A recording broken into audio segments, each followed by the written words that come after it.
Hello students, आज हम लोग पढ़ेंगे वर्क एनर्जी एंड पावर के प्रैक्टिस क्वेश्चन का पार्ट फर्स्ट।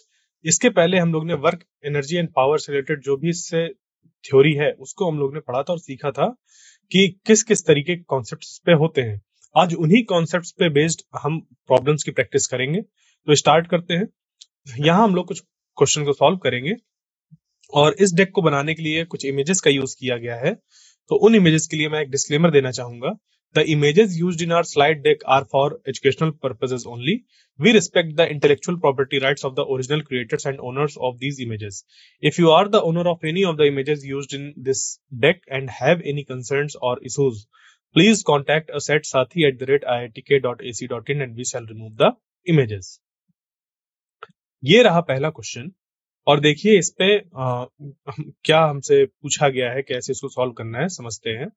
तो a body of mass 2 kg initially at rest is acted upon simultaneously by two forces, one of 4 Newton and other of 3 Newton, acting at right angles to each other. The work done by the force on the body after 20 seconds is।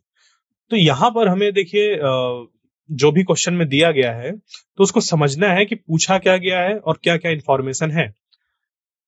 मैं आपको ये जो सारे questions है ना इस पे थोड़े थोड़े हिंट देता रहूंगा, उसके बाद फिर मैं आपको 10 सेकंड का समय दूंगा उसको सॉल्व करने के लिए, तब जाकर कहीं मैं इसके सॉल्यूशन को डिस्कस करूंगा और इस तरीके से सारे क्वेश्चंस पर करेंगे। जैसा कि अभी तक हम लोग पिछले चैप्टर्स में जो भी क्वेश्चन की प्रैक्टिस की है उस पर हम लोग ने जैसा किया था वैसे ही यहाँ पर भी वैसे ही करेंगे। तो देखिए यहाँ पर क्या है कि एक बॉडी है जिसका कि मास 2 kg दे रखा है, इनिशियली एट रेस्ट है, यानी कि इनिशियल उसकी वेलोसिटी जो है वो 0 है। इस पे दो फोर्स एक साथ लग रहे हैं। तो जब भी किसी बॉडी में दो फोर्स एक साथ लगते हैं इसका मतलब यह है कि एक हमें रिजल्टेंट फोर्स देखना होगा, क्योंकि हमें वर्क डन निकालना है, work done by the force. और यहां पर बात है work done by the force की, यानी कि जो रिजल्टेंट फोर्स एक्ट हो रहा है इस बॉडी में आफ्टर 20 सेकेंड।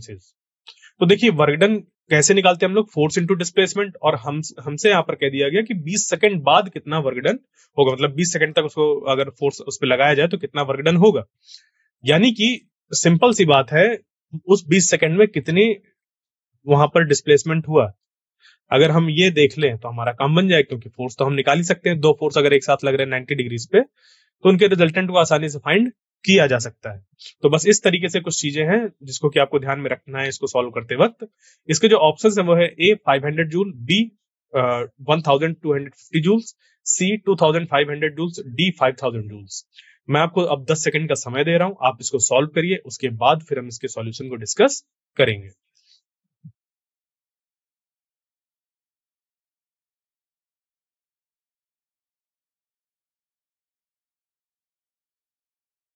आइए इसको देखें।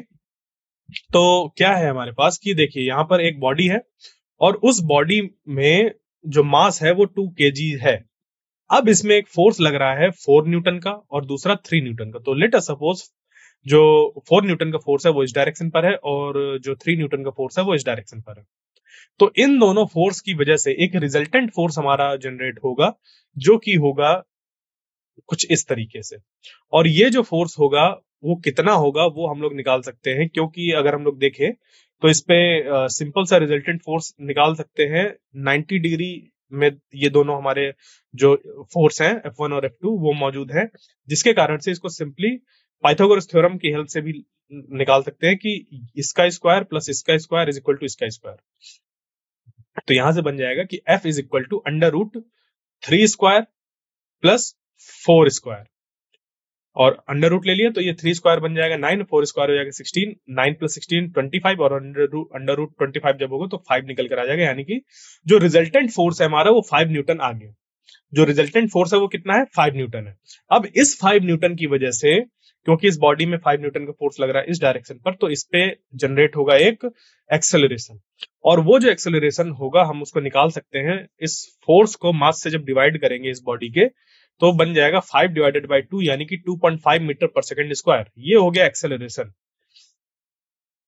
अब क्योंकि यहां पर दे रखा है कि इनिशियल वेलोसिटी कितनी है, 0 है, या कह लीजिए कि रेस्ट पर है बॉडी, तो यू हमने 0 मान लिया और टी इक्वल टू मान लिया 20 सेकेंड्स। तो इतने समय पर कितना डिस्प्लेसमेंट होगा, ये हमारी काइनेमेटिक की जो सेकंड इक्वेशन होती है। यानी कि s is equal to U T plus half A T square, उसकी हेल्प लेंगे और इनिशियल वेलोसिटी हमने यहाँ पर 0 पुट कर दी, टाइम रखा 20 सेकंड्स, जिससे कि ये बन गया 0 इंटू 20, ये आ गया प्लस, और ये हो गया 1/2 इंटू ए की जब वैल्यू पुट करेंगे तो ए तो हमारा 2.5 मीटर पर सेकंड स्क्वायर दिया हुआ है, तो इस ए की वैल्यू को यहां पर पुट कर देंगे, तो यहां पर जब पुट करेंगे तो ये 2.5 आ जाएगा। इसी तरीके से फिर ये जो टाइम है, इस टाइम को हमने यहाँ पर 20 सेकंड रख दिया और उसका स्क्वायर कर दिया, तो ये कितना बन गया 0 इंटू 20, यानी कि ये पूरा का पूरा 0 हो जाएगा, इधर बचेगा 1/2 इंटू 2.5 इंटू 20 का स्क्वायर। तो इसको अगर हम लोग सॉल्व करना चाहें तो ये बन जाएगा 2.5 इंटू 20 इंटू 20 डिवाइडेड बाई 2। अब 2 से ये 20 को कट करेंगे तो ये हो जाएगा 10, और 2.5 इंटू 10 जब करेंगे तो ये बन जाएगा 25, और 25 इंटू 20 कितना हो जाएगा, ये बन जाएगा कि 25 टू 50 होता है, और इंटू 10, क्योंकि 20 को हम लोग लिख सकते हैं 2 इंटू 10, तो इस हिसाब से ये हो गया 50, और 50 इंटू 10 बन गया 500, तो 500 मीटर्स निकलकर आ गया। तो वर्क डन जो हो जाएगा वो कितना हो जाएगा, फोर्स इंटू डिस्प्लेसमेंट, और डिस्प्लेसमेंट किसकी डायरेक्शन पर, फोर्स की डायरेक्शन पर जो डिस्प्लेसमेंट है वही हमारा यहाँ पर हमें लेना होगा। तो फोर्स की डायरेक्शन जिस तरफ 5 न्यूटन का है उसी डायरेक्शन पर ही हम लोग मान रहे हैं कि जो डिस्प्लेसमेंट है वो हो रहा है, क्योंकि फोर्स भी लग रहा है और उसी फोर्स की वजह से ही एक्सेलरेशन आया था और उसकी वजह से ही मूवमेंट हुआ था।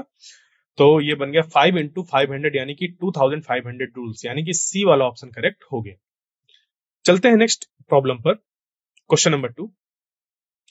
A body of mass 500 gram is taken up by an inclined plane of length 10 meter and height 5 meter, then released to slide down to the bottom. The coefficient of friction between the body and the plane is 0.1. What is the amount of work done in the round trip? तो देखिए यहां पर जो concept है वो ये है, या की कॉन्सेप्ट जो है वो ये है कि जो हमारी कंजर्वेटिव फोर्स फील्ड होती हैं, जैसे कि ग्रेविटेशनल फील्ड या फिर इलेक्ट्रोस्टैटिक फील्ड, उनमें जो वर्क डन होता है वो पाथ इंडिपेंडेंट होता है, वो डिपेंड करता है सिर्फ और सिर्फ पोजीशन पर। मैंने किसकी बात करी, कंजर्वेटिव फोर्स फील्ड, जैसे कि इलेक्ट्रोस्टैटिक फील्ड या ग्रेविटेशनल फील्ड। यानी कि अगर कोई ऑब्जेक्ट इधर से चलता है और कैसे भी कहीं से भी घूम कर आए और वापस अगर इसी जगह पर आ जाता है, तो जो वर्क डन होगा वो 0 ही होगा, ठीक है, एक कंजर्वेटिव फोर्स की वजह से। तो अगर हम लोग यहां पर अगर देखें कि इधर एक mg फोर्स एक्ट हो रहा है, तो इसकी वजह से जो वर्क डन होगा वो हमारा पाथ इंडिपेंडेंट है, यानी कि वो सिर्फ इस बात पर डिपेंड करता है कि फाइनल और इनिशियल पोजीशन क्या है। तो ऑब्जेक्ट यहां से चला है, यहां तक गया है और यहां से वापस आया है, तो ग्रेविटेशनल फोर्स की वजह से जो वर्क होगा वो 0 ही हो जाएगा, और जो वर्क होगा एक्चुअल में, मतलब जो वो वर्क जो एज अ हीट डिसिपेट होगा वो होगा फ्रिक्शन की वजह से। तो ऊपर जाने में भी फ्रिक्शन एक्ट होगा जो कि उसकी एनर्जी को लॉस करेगा, और ऊपर से आने में भी उसकी एनर्जी को लॉस करेगा, ठीक है। तो यानी कि हमें जो यहाँ पर निकालना है वर्क डन, वो इस फ्रिक्शनल फोर्स की वजह से निकालना है। तो ऑप्शन है हमारे ए 5 जूल, बी 15 जूल, सी 5√3 जूल और डी 5/√3 जूल्स। यहां पर आपको 10 सेकंड का समय दे रहा हूं मैं, उसके बाद फिर हम इसके सॉल्यूशन को डिस्कस करेंगे।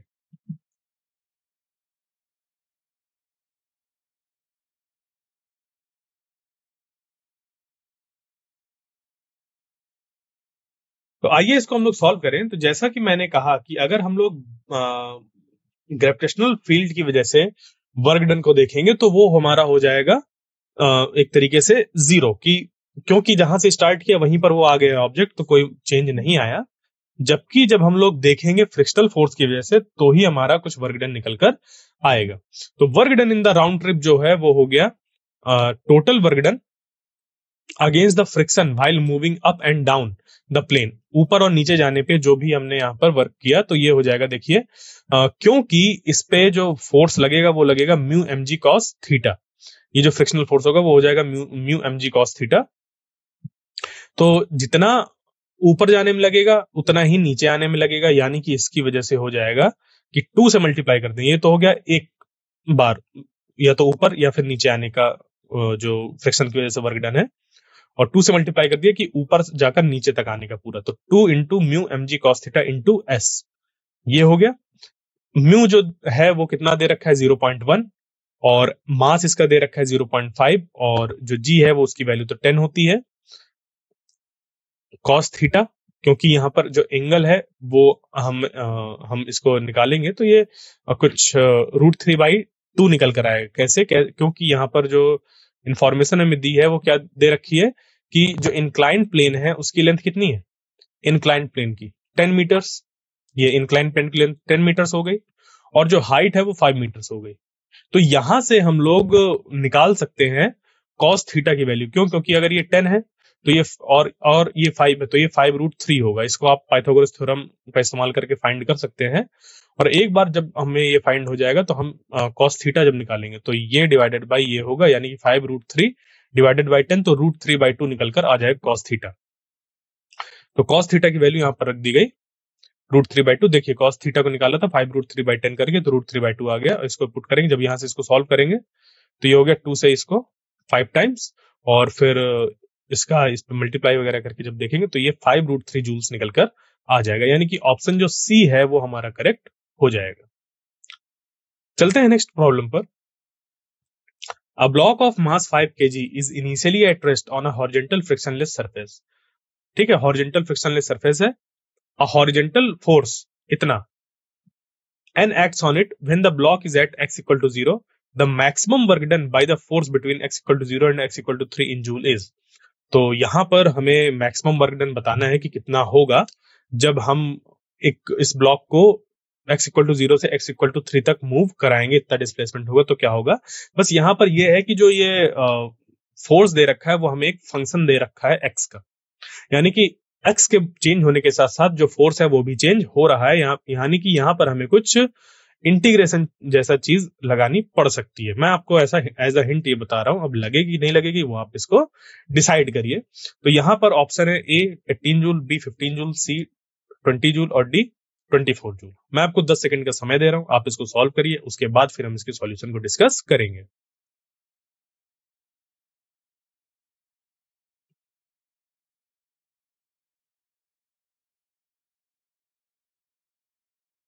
आइए इसके सॉल्यूशन को देखें। तो जैसा कि हम लोग जानते हैं कि जो वर्क डन होता है वो होता है DW is equal to FDX। अब DW हम लोग निकाल सकते हैं क्योंकि F हमें दे रखा है 9 माइनस एक्स स्क्वायर और DX लिख दिया हमने, यानी कि छोटी सी स्मॉल सी डिस्टेंस चलने पर जो वर्क डन होगा वो DW के बराबर आ गया। तो जो टोटल वर्क डन अब हमें निकालना होगा x इक्वल टू 0 से लेके x इक्वल टू 3 तक, तो वो निकल कर आएगा इंटीग्रेट करने के बाद। तो work done from 0 to W, जो टोटल वर्क डन हमें निकालना है, इक्वल टू हो जाएगा 0 to 3 9 minus X square DW। इसको जब हम लोग इंटीग्रेट करेंगे तो ये बन जाएगा कितना, ये ये 9 dx minus X square dx ऐसा बनेगा ये, यानी कि अगर इसको ऐसे लिखे तो 0 टू 3 9 dx माइनस, और इसको यहाँ पे 0 टू 3 एक्स स्क्वायर dx। तो इसको जब इंटीग्रेट करेंगे तो ये 9x बन जाएगा और ये बन जाएगा x³ बाई 3। और दोनों की क्योंकि लिमिट सेम है तो लिमिट एक साथ लगा दी दोनों में, 9x minus x³ by 3, 0 to 3 इस तरीके से। जब यहाँ पर 3 पुट करेंगे तो ये हो जाएगा 9×3 = 27, और जब यहाँ पर पुट करेंगे तो 3 इंटू 3 यहाँ पर भी होगा, यानी कि ये भी 27 होगा, बट यहाँ पर क्या है डिवाइडेड बाई 3 भी है, यानी कि एक इससे 3 कैंसिल होगा और बचेगा सिर्फ 9। 3×9 = 27, तो 27 माइनस यहाँ पर 9 हो जाएगा, और उसके बाद फिर आएगा ये माइनस, और फिर इस पे 0 0 जब पुट करेंगे तो ये 0 ही आ जाएगा इस जगह पर। जब इसको सॉल्व करेंगे तो ये निकल कर आ जाएगा 18 जूल्स, यानी कि मैक्सिमम वर्क डन जो हुआ वो 18 जूल्स हुआ, यानी कि आंसर ए जो है वो करेक्ट हो जाएगा। आगे बढ़ते हैं नेक्स्ट क्वेश्चन पर। An object is displaced from point A to a point B under a constant force this, then the work done by this force in this process is. तो यहां पर भी क्या है, एक तरीके से जो वर्क डन है वो हमें फाइंड करना है, और पॉइंट दे रखा है कि ए से बी तक डिस्प्लेसमेंट हुआ, यानी कि हमें एक्चुअल में डिस्प्लेसमेंट फाइंड करना होगा और हमारा काम बन जाएगा। तो यहाँ पर वेक्टर वाली जो प्रॉपर्टी होती है उनका इस्तेमाल करना होगा और हमारा काम हो जाएगा। ठीक है, क्रॉस प्रोडक्ट लिया जाएगा। तो आप इसको ऐसे सॉल्व करिए। इसके जो ऑप्शन है वो है ए 9 जूल, बी -9 जूल, सी 18 जूल, डी -18 जूल। मैं आपको 10 सेकंड का समय दे रहा हूँ, सॉल्व करिए, उसके बाद फिर हम इसके सॉल्यूशन को डिस्कस करेंगे।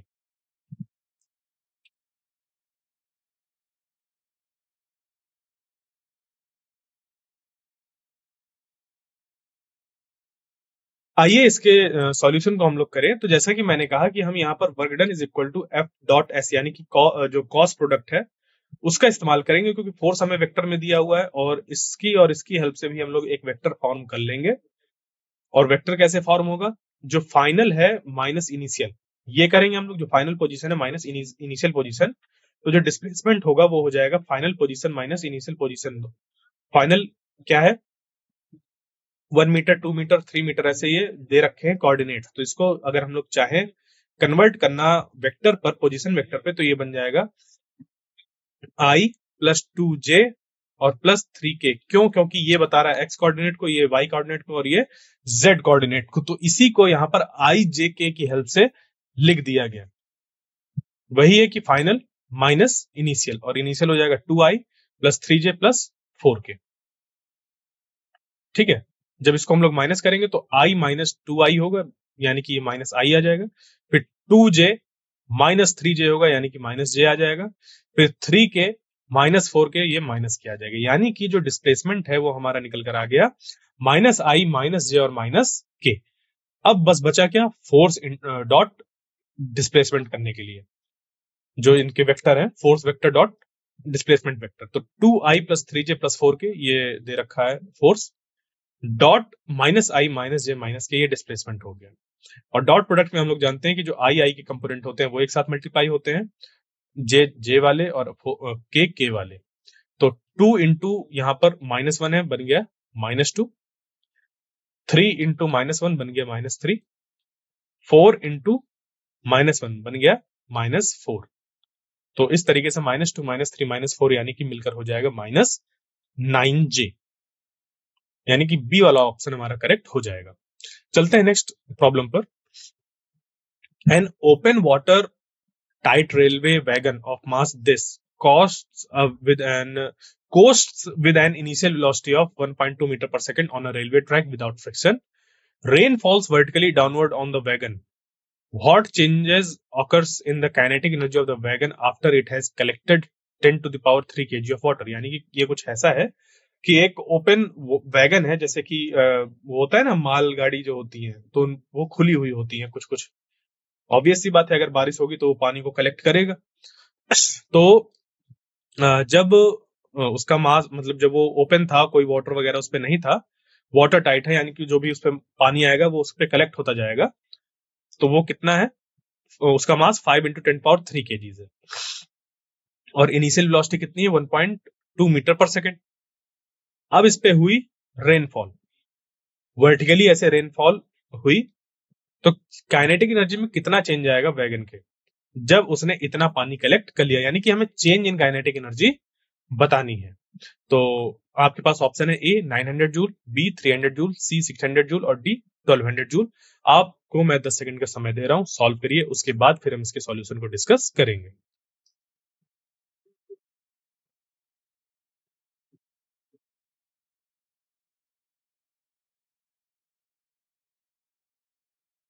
आइए इसको हम लोग देखें क्या है। तो इसका जो पहले मास है वो कितना है? 5 × 10⁻³ kgs, और इसकी जो वेलोसिटी थी वो कितनी थी? 1.2 मीटर पर सेकेंड।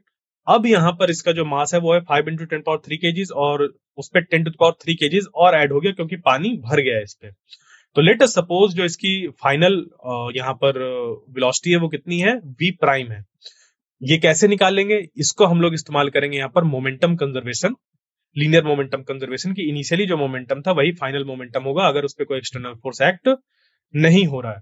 तो 5 × 10⁻³ × 1.2 ये हो गया यहाँ पर ये मास इंटू वेलोसिटी, और फिर यहाँ पर मास थोड़ा ये बढ़ गया इंटू जो फाइनल वेलोसिटी है वो। इसको जब हम लोग सॉल्व करेंगे तो ये बन जाएगा v prime is equal to 1 metre पर सेकेंड। देखा, इसकी जो फाइनल स्पीड थी वो क्या होगी? थोड़ी घट गई। अब हमें चेंज इन काइनेटिक एनर्जी निकालना है, तो हम क्या करेंगे कि जो फाइनल काइनेटिक एनर्जी है उस पर माइनस कर देंगे इनिशियल काइनेटिक एनर्जी। और काइनेटिक एनर्जी कैसे निकलती है? हाफ mv² से।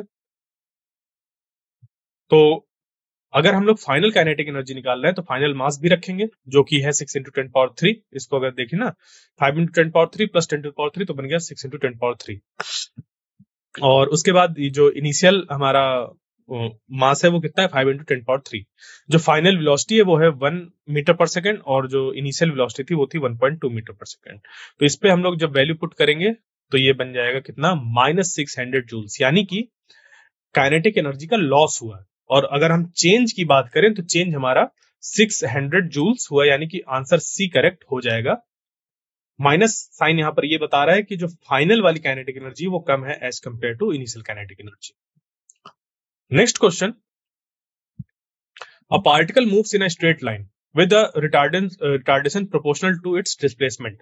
The loss in kinetic energy of the particle for any displacement x is proportional to, यानी कि काइनेटिक एनर्जी पर जो लॉस है उस पार्टिकल का उसको बताना है x के टर्म्स पर, या किस तरीके से जो लॉस इन काइनेटिक एनर्जी वो डिपेंडेंट होगा डिस्प्लेसमेंट पर, ये हमें बताना है। तो इसको सॉल्व करने के लिए मैं आपको 10 सेकंड का समय दे रहा हूं, इसको सॉल्व करिए, उसके बाद फिर हम इसके सॉल्यूशन को डिस्कस करेंगे।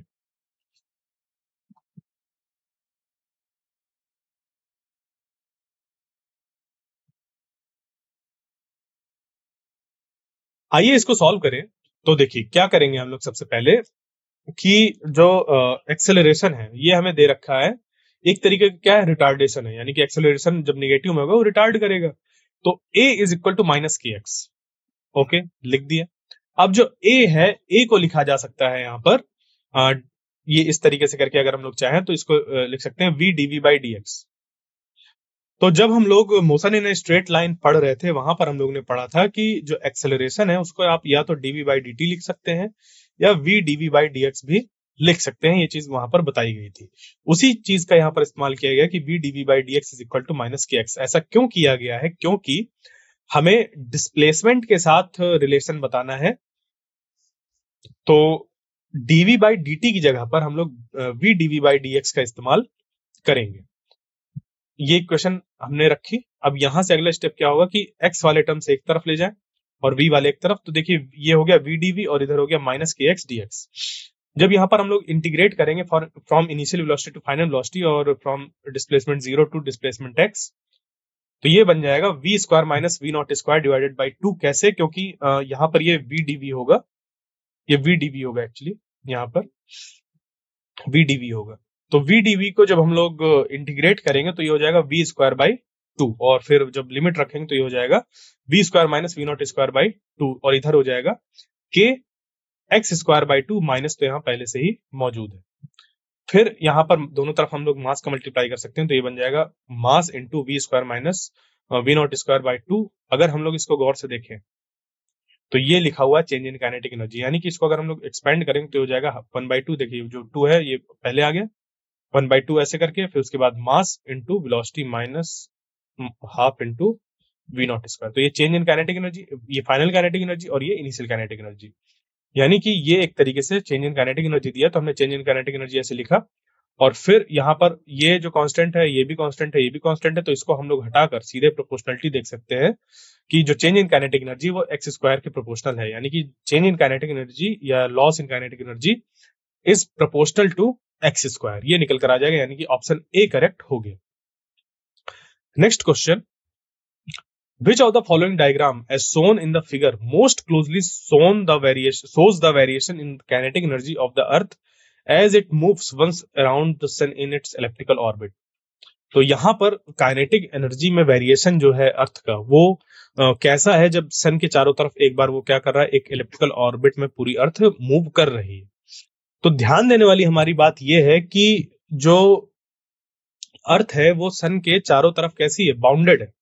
तो उस केस में क्या होता है कंडीशन, पोटेंशियल एनर्जी की कंडीशन क्या होती है, इन सभी को हमें ध्यान में रखते हुए ये ग्राफ को ड्रॉ करना है इस काइनेटिक एनर्जी वर्सेस टाइम के लिए।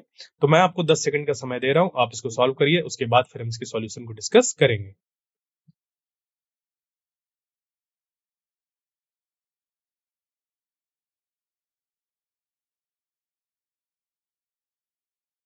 आइए इसके सॉल्यूशन को देखें। तो जो इसका करेक्ट आंसर होगा वो हो जाएगा ये डी वाला। ऐसा क्यों है, देखिए यहां पर और इस पे अंतर क्या है, इसमें ये अंतर है कि ये अराउंड हमारा जीरो के पास है, ये कि काइनेटिक एनर्जी क्या हो रही है, जीरो हो रही है, फिर बढ़ रही है, फिर जीरो हो रही है, फिर उस पे कुछ चेंज आ रहा है दोबारा। तो काइनेटिक एनर्जी हमारी जीरो नहीं हो सकती। यहां पर भी वही चीज हो रही है कि ये जीरो है, और यहां पर क्या है कि ये कांस्टेंट है तो कुछ वैल्यू, बट ये क्या है, कांस्टेंट है। तो यहां पर ये नहीं होगा, क्यों, क्योंकि डिस्टेंस जो है वो घटती बढ़ती है सन और अर्थ के बीच में, जिसके कारण से उसकी वेलोसिटी वगैरह भी चेंज होती है। तो जीरो तो नहीं हो सकती काइनेटिक एनर्जी, क्योंकि कंटिन्यूअसली उस पर वेलोसिटी होती है, और साथ में कांस्टेंट नहीं हो सकता। तो जीरो ना होने की वजह से ये रूल आउट हो गए, और कांस्टेंट ना होने की वजह से ये रूल आउट हो गया। बचा हमारे पास ये जिसपे की जो काइनेटिक एनर्जी है वो वेरी कर रही है एक वैल्यू के अबाउट, जीरो के अबाउट नहीं है। यहां पर ये जीरो था, यहां पर ये जीरो है, जबकि यहां पर ये कुछ वैल्यू है काइनेटिक एनर्जी के, उसके अबाउट वैल्यू घट बढ़ रही है पीरियोडिकली, क्योंकि वो ऐसे गोल गोल घूम रही है सन के चारों तरफ इलिप्टिकल ऑर्बिट में। यानी कि ऑप्शन जो डी है वो हमारा करेक्ट हो जाएगा। आगे बढ़ते हैं नेक्स्ट प्रॉब्लम पर।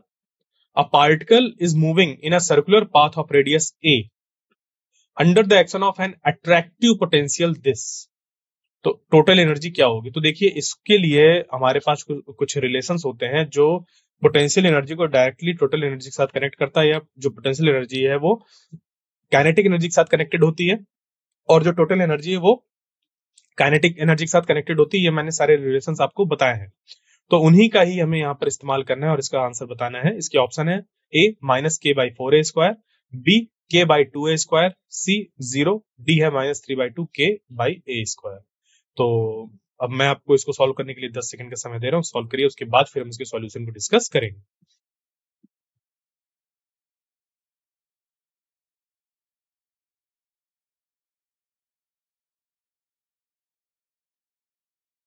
आइए इसको सॉल्व करें। तो जैसा कि हमने बताया कि यहाँ पर हम एक डायरेक्ट रिलेशन का यूज कर सकते हैं, और वो रिलेशन निकलेगा कैसे, कुछ ऐसे। अब देखिए, उसके लिए जो डायरेक्ट रिलेशन है उसको कैसे फाइंड करेंगे कि force is equal to -du/dr, ये होता है हमारे पास रिलेशन। ये फोर्स जो है वो -du/dr के बराबर होता है। तो यहां से अगर हम लोग u की हेल्प से, पोटेंशियल एनर्जी की हेल्प से फोर्स को फाइंड करना चाहें, तो ये निकल कर आ जाएगा -dv/dr, और यहाँ पर -k/2r² होगा। इसको डिफ्रेंशिएट करने पे बन जाएगा -k/r³। तो क्योंकि ये पार्टिकल सर्कुलर पाथ में है, तो फोर्स हमेशा सेंट्रीपिटल फोर्स के बराबर होना चाहिए, यानी कि ये जो फोर्स है इसका मॉड जो होगा वो mv²/r के बराबर होगा, जिससे कि हम लोग इसको लिख सकते हैं इस तरीके से कुछ, force is equal to mv²/r के बराबर। और फोर्स हमें दे रखा है यहाँ पर k/r³, क्योंकि यहाँ पर हम मॉड ले रहे हैं, क्योंकि काइनेटिक एनर्जी के साथ एक तरीके से अभी कंपेयर हो गई है। तो ये बन जाएगा k/r³ is equal to mv²। यहां से एक आर कैंसिल हो जाएगा, यहाँ पर बचेगा स्क्वायर, और उसके बाद हम दोनों तरफ क्या करेंगे, 2 से डिवाइड कर देंगे, जिससे कि ये बन जाएगा हाफ mv², और इधर बन जाएगा हाफ k/r²। और हाफ mv² क्या होता है? ये होता है काइनेटिक एनर्जी। तो पोटेंशियल एनर्जी तो हमें पता ही है, यहां से हम लोग काइनेटिक एनर्जी भी पता कर लिए। तो kinetic energy plus potential energy बन जाएगी हमारी टोटल एनर्जी, जो कि हो जाएगा k/2r² माइनस k/2r², यानी कि 0। टोटल एनर्जी कितनी हो जाएगी? 0। यानी कि ऑप्शन जो सी है वो करेक्ट हो जाएगा। आगे चलते हैं नेक्स्ट क्वेश्चन पर। The potential energy of a 1 kg particle free to move along the X axis is given by this. देखिए, पोटेंशियल एनर्जी का एक्सप्रेशन दे रखा है। The total mechanical energy of the particle is 2 joule, then the maximum speed. तो ये वाला question जो अभी पिछले वाला क्वेश्चन को हमने सॉल्व किया, बिल्कुल वैसा ही सॉल्व होगा। तो आप इसको सॉल्व करिए। इसकी जो ऑप्शन है वो है ए 3/√2, बी √2, सी 1/√2, और डी है 2। ये रहा आपका समय। इसके बाद फिर हम इसके सॉल्यूशन को डिस्कस करेंगे।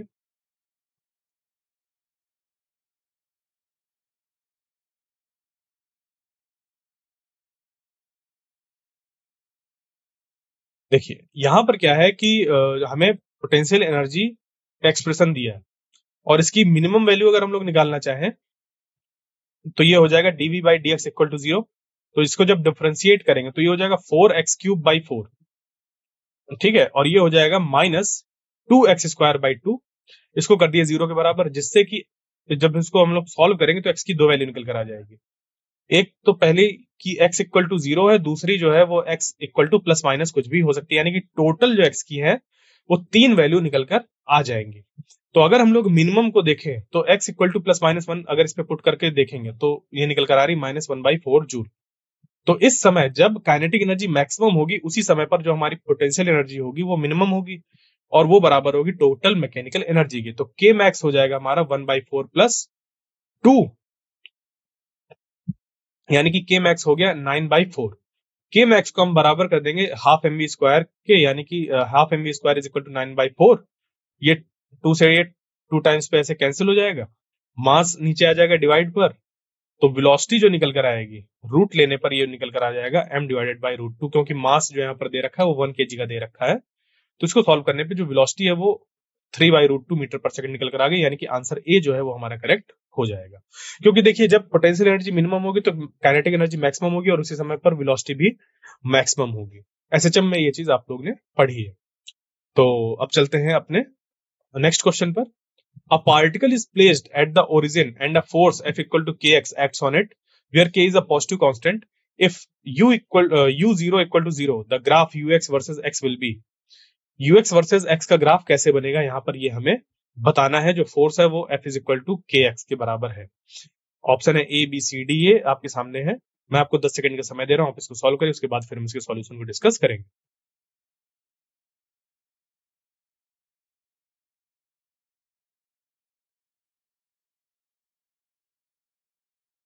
आइए इसको देखते हैं। तो जैसा कि यहाँ पर हमें दे रखा है कि जो फोर्स है वो के एक्स के बराबर है, तो फोर्स से अगर हम लोग पोटेंशियल एनर्जी निकालना चाहें, क्योंकि हमें पोटेंशियल एनर्जी और एक्स के बीच का ग्राफ बताना है, तो F is equal to minus D U by D X होता है। अब हमें एफ पता है, यू बताना है, तो ये डी एक्स आ जाएगा इधर इंटीग्रेशन पे, तो ये बन जाएगा 0 टू यू एक्स और D U equal to minus 0 to X F D X. यहाँ पर माइनस लगेगा और ये 0 टू एक्स हो जाएगा और ये हो जाएगा के एक्स डी एक्स।